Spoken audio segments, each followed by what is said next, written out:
Going to take a couple of seconds to talk about non-911 Porsches, very famous ones. And Porsche's made a lot of cars over the years.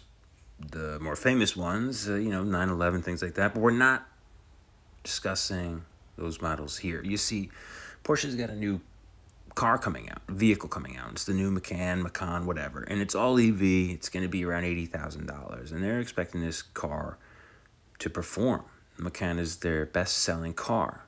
Porsche, the best-selling car is a truck. And this is that vehicle. Yeah. And you see, this is where Porsche began. Even before the 1950s, the idea and the evolution for the lines was there with the 356.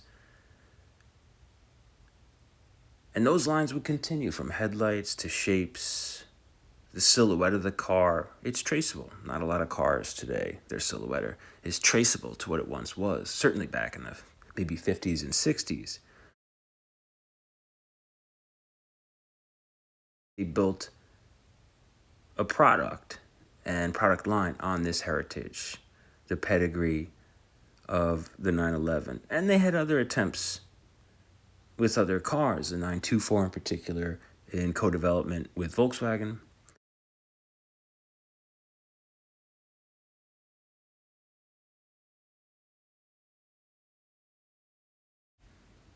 And at the time, not a lot of car companies could do this on their own. They were absorbed by other companies. And they had the 914, famously the 928 here.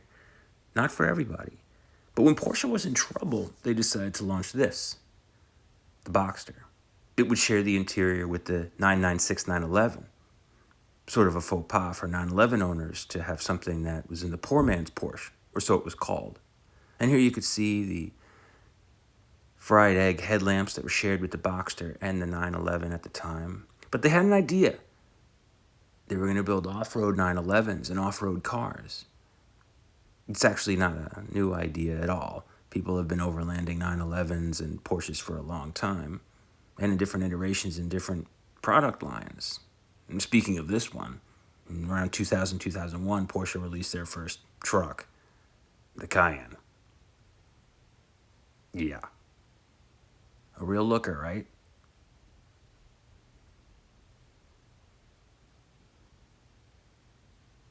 And they tinkered with other things, not just the headlights here, but the taillights. Porsche's 911s usually had separate taillights. In fact, only a couple generations would have this continuous brake light in the rear, a light bar. I think the last one that had it was around the 964 in the early 90s, but it's back now in a big way. It's back on every model, including this new Macan. Now, I'm not saying I hate it or dislike it, but I think I hate it. And I definitely dislike it. But this is a Porsche now. This is like the Porsche now. They're not just expecting this to perform. This is going to be the product that informs the whole product line that Porsche offers.